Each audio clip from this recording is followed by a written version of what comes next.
जय जय गुरुदेव, जय जय गुरुदेव, जय जय गुरुदेव, जय जय गुरुदेव।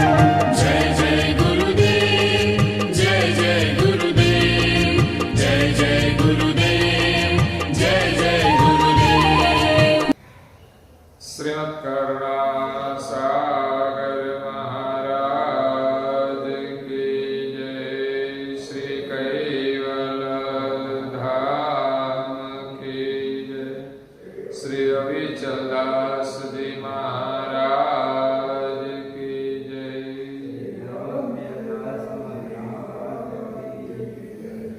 सत्केल साहेब, सत्केल साहेब, सत्केल साहेब।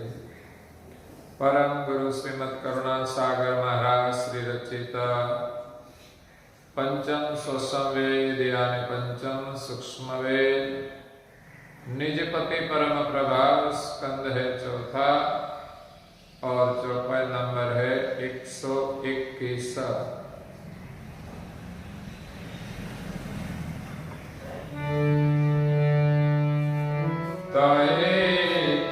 सकल सर्व परत विहाला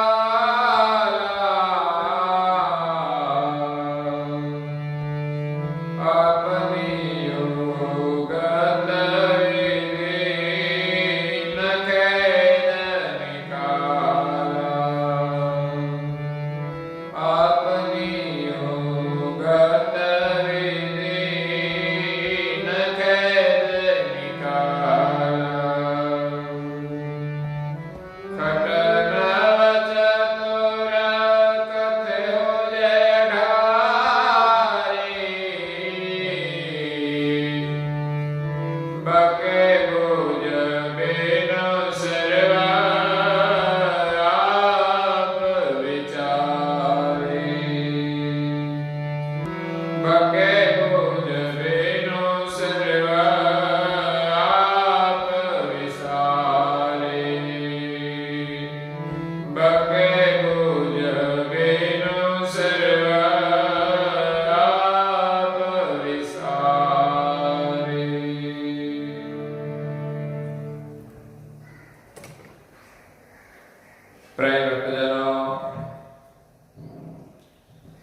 ज्ञान संप्रदाय स्थापक अनंत ब्रह्मांडाधीश विश्व नियंता सकर्ता सत केवल के परम विशेषांश सकर्ता सत केवल का महान सजान जान अलौकिक दिव्य स्वरूप को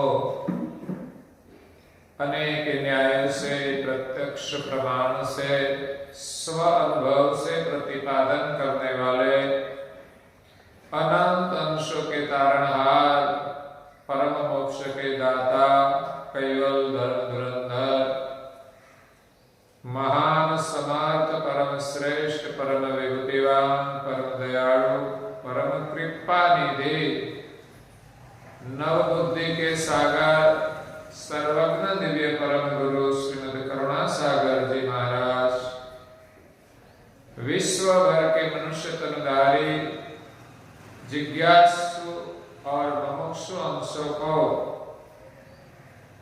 यथार्थ ज्ञान का उपदेश देते हुए स्वरचित पंचम स्वसंवेद ग्रंथ के चौथे स्कंद की 121वीं चौपाई में अपनी अलौकिक अमृतमय वाणी में कहते हैं, ताहित्य सकल सर्व फरत बेहाला आपनी युगत विधि न खेद निकाला।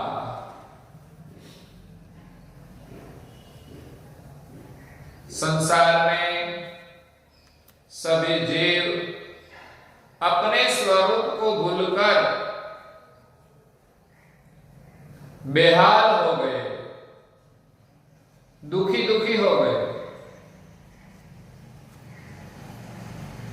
ताहित्य सकल सर्व फरत बेहाला सर्जनहार के बीजक रूप अंश सब इस शरीर में अपने स्वरूप को भूल गए, तब बेहाल स्थिति में घूमने लगे, कभी सुखी, कभी दुखी, कभी राग, कभी द्वेष। तो आपने युगत विधि नखेद निकाला। ऐसे जीवों की गति को देखकर एक विधि निषेध का निर्माण हुआ। सृष्टि के आद्य में खट नव चतुर कथेउज अढ़ारी, ब्रह्मा जी के मुख से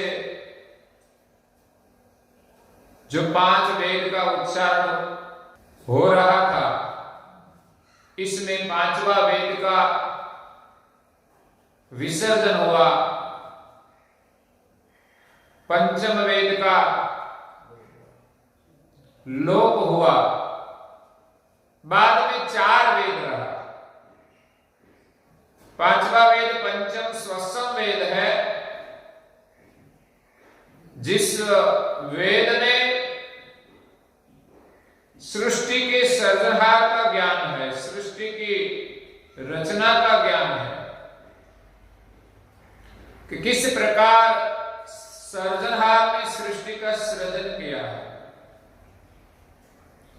और 4 वेद, ऋग्वेद, यजुर्वेद, सामवेद और अथर्ववेद, इसमें सृष्टि का वर्णन है, सृष्टि व्यवहार का वर्णन है, प्रकृति का वर्णन है। और ये सृष्टि क्या है उनका वर्णन है, लेकिन सृष्टि का सृजनहार कौन है उनका वर्णन नहीं है। ब्रह्म को अकर्ता कहा है और सृष्टि का वर्णन किया है, लेकिन इस सृष्टि के कर्ता कौन है उनका प्रतिपादन वेदों में नहीं है, 4 वेद में नहीं है। 5वां वेद में था, लेकिन सृष्टि का विस्तार आगे नहीं बढ़ता था। इसी के कारण ब्रह्मा जी का 5वां मुख का छेदन किया गया। सृष्टि के आद्य में 5वां वेद का ज्ञान सुनकर ब्रह्मा से उत्पन्न हुए सभी संकादिक ब्रह्म सदन को छोड़कर निरंजन के पीछे महाशून्य में तप करने के लिए चले गए। तब निरंजन पुरुष ने ही आकाशवाणी की कि सृष्टि का विस्तार आगे क्यों नहीं बढ़ता। यह आकाशवाणी 3 देवों ने सुनी, ब्रह्मा, विष्णु और महादेव। तब विष्णु ने सोचा कि ये सृष्टि विस्तार का कार्य तो ब्रह्मा जी का है। वो वैकुंठ से ब्रह्म सदन में गए, देखा कि ब्रह्मा जी का 5 मुख से 5 वेद का उच्चारण होता था। ब्रह्मा जी के यहां प्रजा भी उत्पन्न होती थी, लेकिन उनके जो संतान हुए, जो सनक नाम से सभी हुए, सन आगे स अक्षर से सभी का नाम है, सनक, सनंदन, इसीलिए उनको सनक आदि कहा जाता है। ऐसे तो 10,000 पुत्र हुए, सभी पुत्र 4 साल के होते थे, तब 4 वेद का ज्ञान सुनते थे। 5वें साल में 5वां वेद का ज्ञान सुनकर सर्जनहार की खोज में चले जाते थे। विष्णु ने ये सब कृत देखा, तब सोचा कि अब सृष्टि का विस्तार करना हो तो 5वां मुख का छेदन करना पड़ेगा, लेकिन ये काम तो हमसे नहीं होगा। संहार का कार्य महादेव जी का है। तब विष्णु महादेव जी के पास आए और कहा कि आप ब्रह्मा जी का 5वां मुख का छेदन करो। पहले तो शिव जी करते नहीं थे कि आपको क्या दुख देता है। उनकी प्रजा जब आगे होगी बाद में मैं संहार करूंगा। लेकिन विष्णु जी कहते हैं कि सृष्टि विस्तार के कारण आप अभी उनका छेदन कर रहे।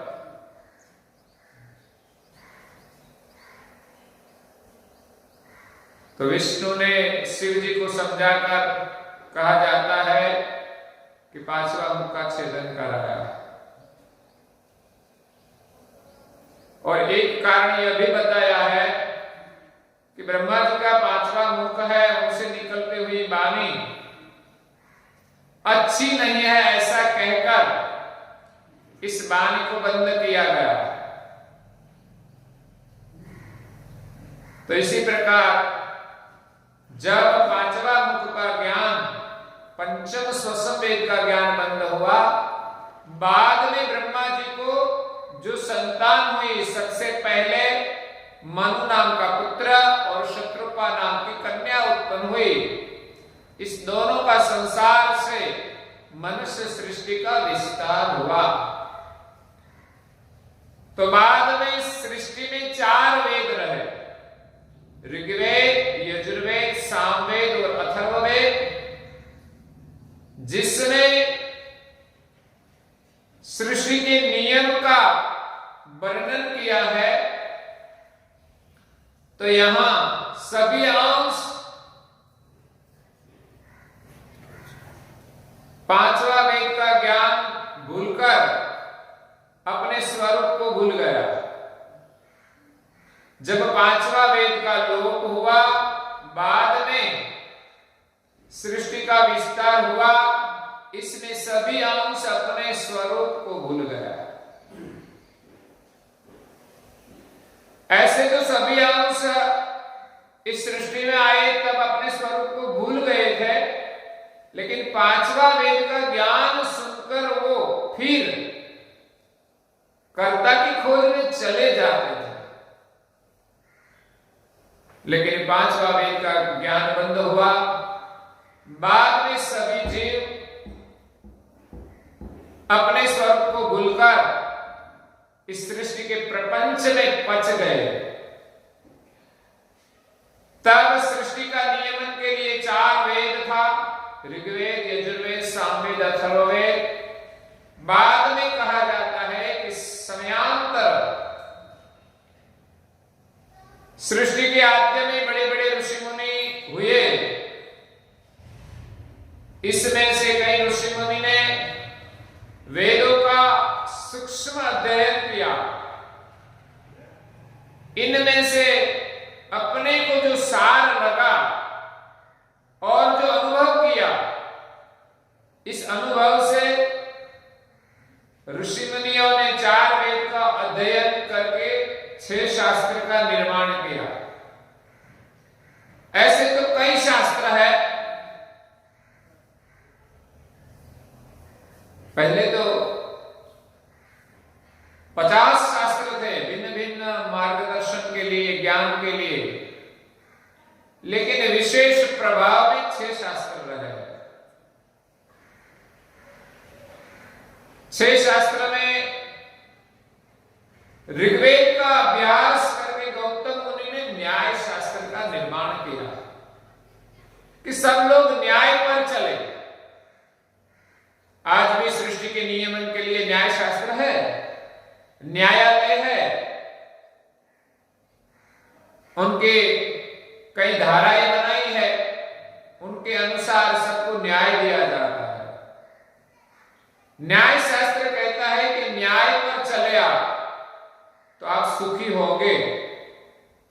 तो गौतम मुनि ने ऋग्वेद का अभ्यास करके न्याय शास्त्र का निर्माण किया और अपना मत स्थापित किया कि आप सब न्याय पर चले और कुछ न देखें। परमेश्वर कौन, उनका भजन करना, वो कुछ नहीं, आप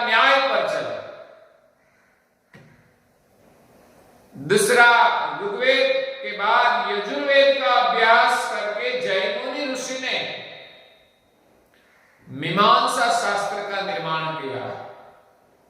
मीमांसा शास्त्र कहते हैं कि मन को वश करे। मीमांसा कहे मन वश करे, पामे भोग सकल थी परे। जो अपने मन को वश में रखोगे तो संसार में श्रेष्ठ से श्रेष्ठ भोग आपको मिलेगा। मन वश करने से, संयम में रहने से अपने को बड़ा पद मिलता है, बड़े बड़े भोग मिलते हैं। और सामवेद का अभ्यास करके व्यास मुनि ने वेदांत का निर्माण किया, जिनका प्रचार विशेष हुआ है। आज कई वेदांत के आचार्य हैं जो वेद सिद्धांत का प्रचार करते हैं, जो कि ब्रह्मकर्ता होते हुए भी अपने को ब्रह्म मानते हैं। लेकिन वेदांत का सिद्धांत क्या है? परम गुरु जी कहते हैं कि वेदांत कहता है कि संसार में जो कुछ दिखाई देता है वो सब माया है। वेदांत कहे से एमज वदी दिसे कृत माया सदी। जो दिखाई देता है वो सब कृत माया का है। इसीलिए तो कहा दृष्ट पदार्थ कहवा काय, कुबेर नाम रूप गुण ते मान। वेद कहते हैं कि जो दृष्टिगोचर होता है पदार्थ,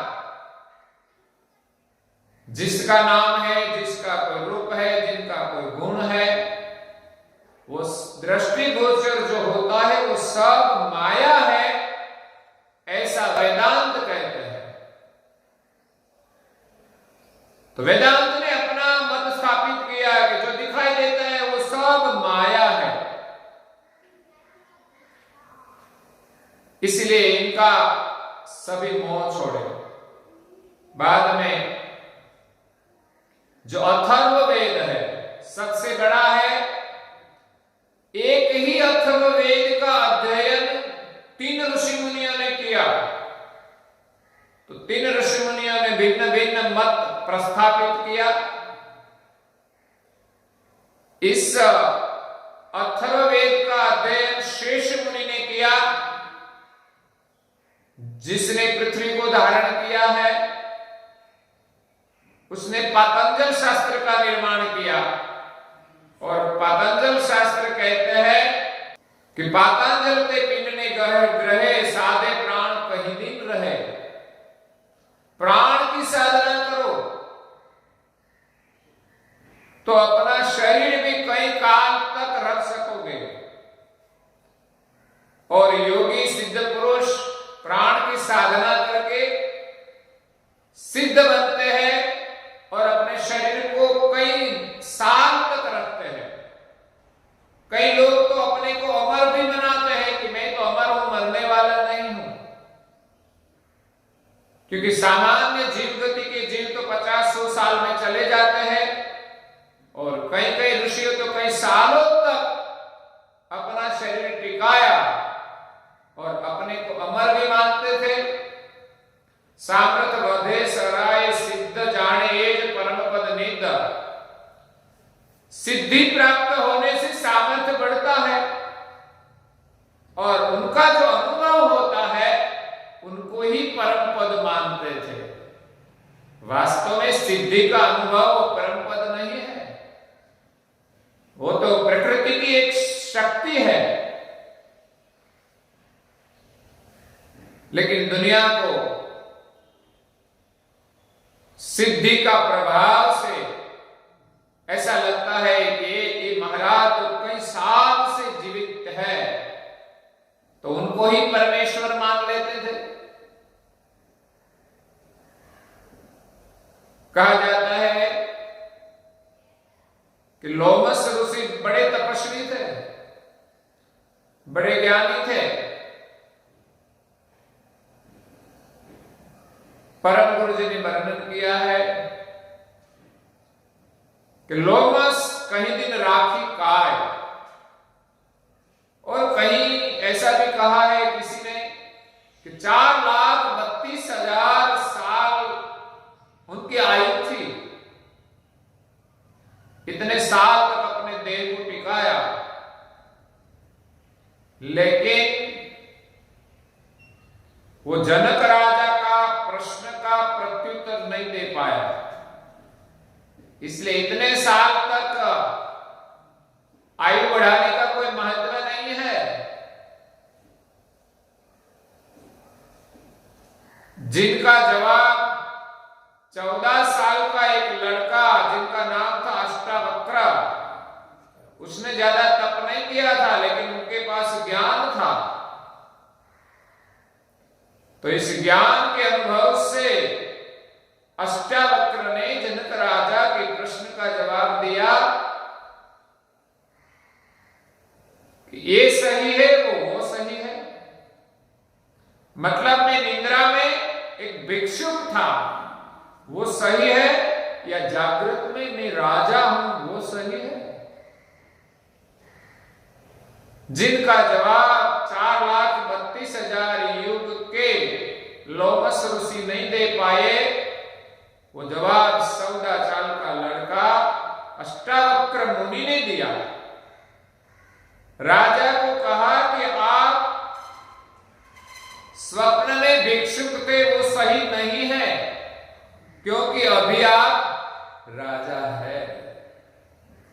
और बाद में कहा कि आप अभी राजा है, वो भी सही नहीं है। अगर वो सही होता तो स्वप्न में आप भिक्षुक नहीं बनते,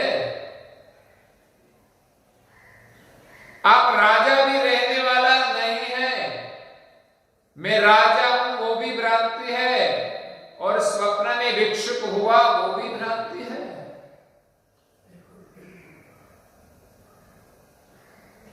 तो आप कौन है, मैं कौन हूं? एक समय जो रहता है वो दूसरे समय नहीं रहता, वो सत्य नहीं है। राजा जब स्वप्न में था तब भिक्षुक था, राजा नहीं था। तो राजा की अवस्था भी हमेशा नहीं है। आज हम राजा है, लेकिन इस संसार के स्वप्न में कभी हम भिक्षुक हो जाएंगे, और कभी हुए भी थे। पहले कभी भिखारी भी बने होंगे, आज राजा बने, कल क्या होंगे कुछ पता नहीं। इसलिए आज जो हम हैं वो सही नहीं है। लेकिन जब राजा है तब भिक्षुक नहीं है, भिक्षुक है तो राजा नहीं है, दोनों अवस्थाएं हैं। लेकिन दोनों का साक्षी वो तो जब भिक्षुक थे तभी भी थे, और राजा है तभी भी जो है वही अपना स्वरूप है, वो सही है।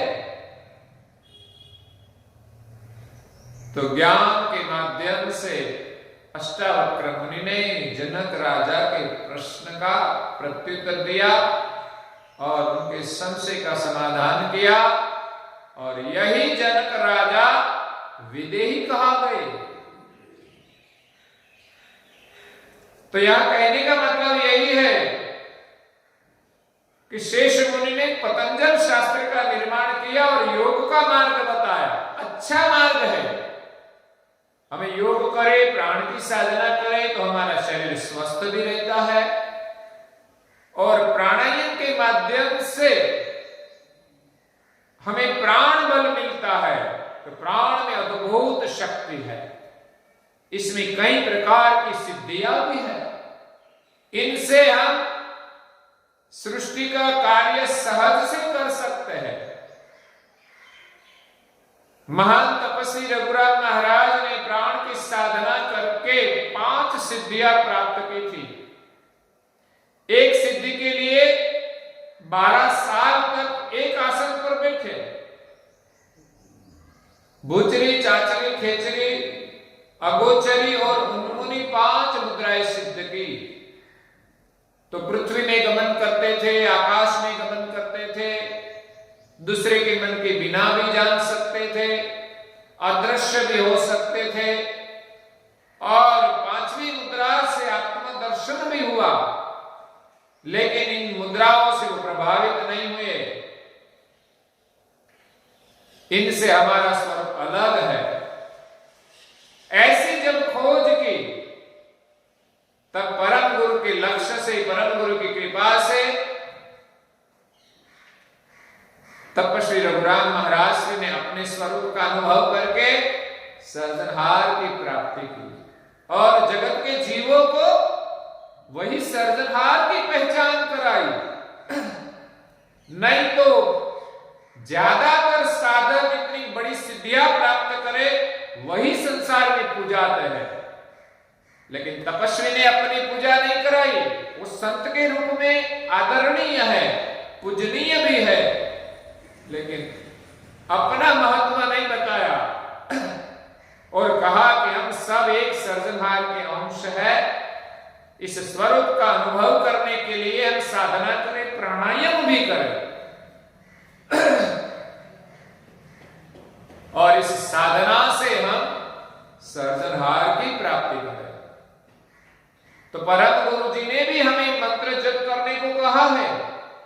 अपने स्वरूप का अनुभव करने के लिए प्राणायाम की साधना अनिवार्य है, लेकिन इनसे मिलने वाली जो रिद्धि सिद्धियां है, उनके प्रभाव में बहकाना नहीं है कि हम अपने स्वरूप को भूलकर सिद्धियों के प्रभाव में आकर संसार में बड़े होकर हम घूमने लगे।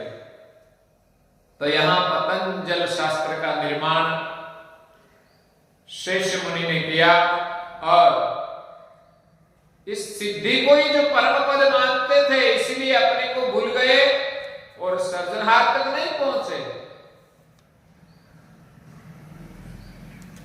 तो सांख्य, वेदांत, मीमांसा, पतंजलि, न्याय અને वैशेषिक शास्त्र,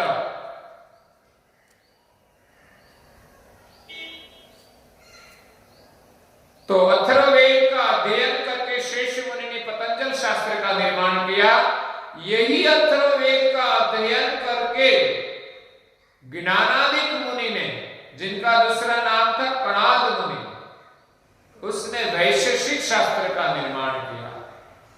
उनका अपना मत अलग है, उनकी दृष्टि विषय की तरफ है। सभी लोगों को बोध दिया वैशेषिक शास्त्र के माध्यम से और कहा कि वैशेषिनी विषय गति कर्म धर्म निर्धारण होती। उनकी दृष्टि विषय तरफ थी, इसीलिए कर्म धर्म का बोध दिया कि आप जैसा कर्म करोगे वैसा फल मिलेगा। आत्मज्ञान की कोई बात नहीं है। उसने अपनी दृष्टि कर्म पर स्थिर करके अथर्ववेद में से कर्म का सार लिया और जीवों को बोध दिया कि आप अच्छे कर्म करें, पुण्य करें तो आपको स्वर्ग मिलेगा, सुख मिलेगा, और बुरे कर्म करोगे, पाप करोगे तो दुख मिलेगा। कई लोगों की यही परिभाषा है धर्म की कि बस हम इतना जानते हैं कि हम कुछ गलत न करें, लेकिन गलत न करने से हम संसार के बंधन से मुक्त नहीं होंगे। अच्छा विचार है गलत न करे, ये धर्म का एक विचार है, धर्म का एक अंग है। गलत नहीं करना चाहिए, यही बोध वैशेषिक शास्त्र का है। लेकिन हम कौन है, हमारे कर्ता कौन है, उनके लिए हमें क्या करना चाहिए, इस बोध के बिना हम अच्छे कर्म भी नहीं कर सकते, बुरे कर्म भी नहीं छोड़ सकेंगे। हम मानते हैं कि हम बुरा कर्म न करें, लेकिन कहीं न कहीं हो जाता है। न करे तो भी अच्छा कर्म करे, तो अच्छे कर्म के लिए भी शरीर तो धारण करना ही पड़ता है। अगर तो हम कोई अच्छे कर्म भी न करे, कोई बुरे कर्म भी न करे, तो ऐसे ही जीव दशा में जीवन यापन करके हम चले जाते हैं वासना को लेकर। तो वैशेषिक शास्त्र कहते हैं स्वर्ग नरक देखाड़े रची, पाप पुण्य सुख दुख कहे बची। और अथर्ववेद का अध्ययन करके कपिल मुनि ने सांख्य शास्त्र का निर्माण किया। सांख्य शास्त्र तत्व ज्ञान का है, तत्वों को बाध करके शेष में जो रहता है वही सत्य हमारा स्वरूप है। लेकिन परम गुरु जी कहते हैं कि कपिल मुनि ने जो सांख्य शास्त्र का निर्माण किया है, इसमें भी किंचित माया का आवरण रहा है। वहां अपना स्वरूप का बोध नहीं हुआ कि मैं कौन हूं। तत्वों को बाध करके शेष जो प्राण रहा, विशुद्ध प्राण को ही अपना स्वरूप मान लिया, आत्मा मान लिया। तो आत्मा को अलग तो किया तत्वों के बंधन से, लेकिन परम गुरु जी के लक्ष्य के बिना, लक्षणा के बिना हम कौन है वो नहीं पहचान पाए। परिबोधे छुटे पर संग, शुद्ध सनातन अंश अभंग। सर्जनहार का अंश अभंग है, सनातन है। जब उनको बोध मिलता है तब पर का संग छूटता है। तो सांख्य शास्त्र के बोध से अंश को, तत्वों का संग तो छूट गया, लेकिन शेष जो अपना स्वरूप है उनका पूर्ण अनुभव नहीं हुआ।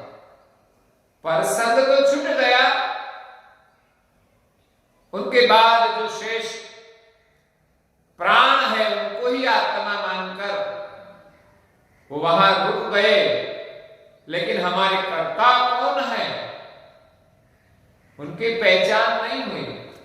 तो यहां देखिए परम गुरु जी इस चौपाई में कहते हैं कि ताई ने सकल सर्व फरत बेहाला, अपने स्वरूप के अनुभव के बिना सभी अंश सृष्टि में बेहाल होकर घूमते हैं। सृष्टि में कर्म धर्म का जीवन जीकर अच्छा कर्म करते हैं तो देवी धाम में भी जाते हैं। कभी देवी धाम में तो देवी धाम में से पुण्य खत्म होता है तो फिर मृत्यु लोक में। इसी प्रकार बेहाल दशा में अंश घूमते हैं। कई लोग धर्म कर्म नहीं करते हैं तो इस सृष्टि में बेहाल होकर घूमते हैं। मनुष्य जन्म से कई 84 में जाकर जन्म धारण करते हैं तो ये भी बेहाल स्थिति है। खट नव चतुर कथे हुए 18 6 शास्त्र का निर्माण हुआ। नव व्याकरण भी है। कई विद्वान पंडित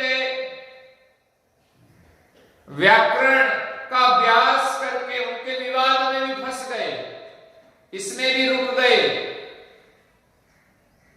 लेकिन आगे जो निजानंद लक्ष्य है उन तक नहीं पहुंचे। चतुर कथे मुझे 18 बके मुझ बिन सर्व आपन विसारी।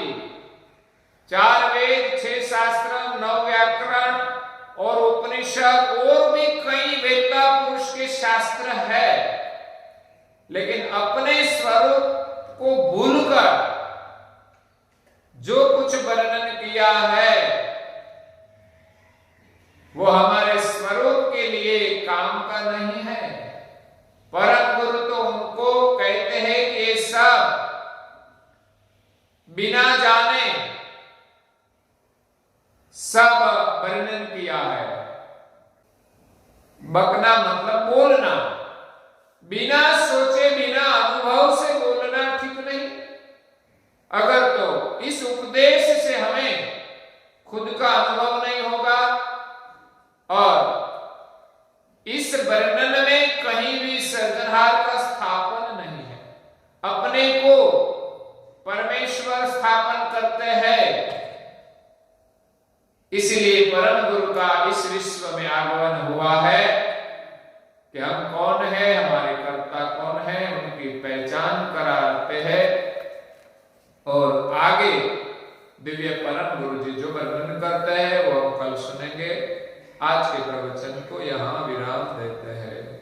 श्रीमद् करुणा सागर महाराज की जय। कैवल धाम की जय। श्री अविचल दास जी महाराज की जय।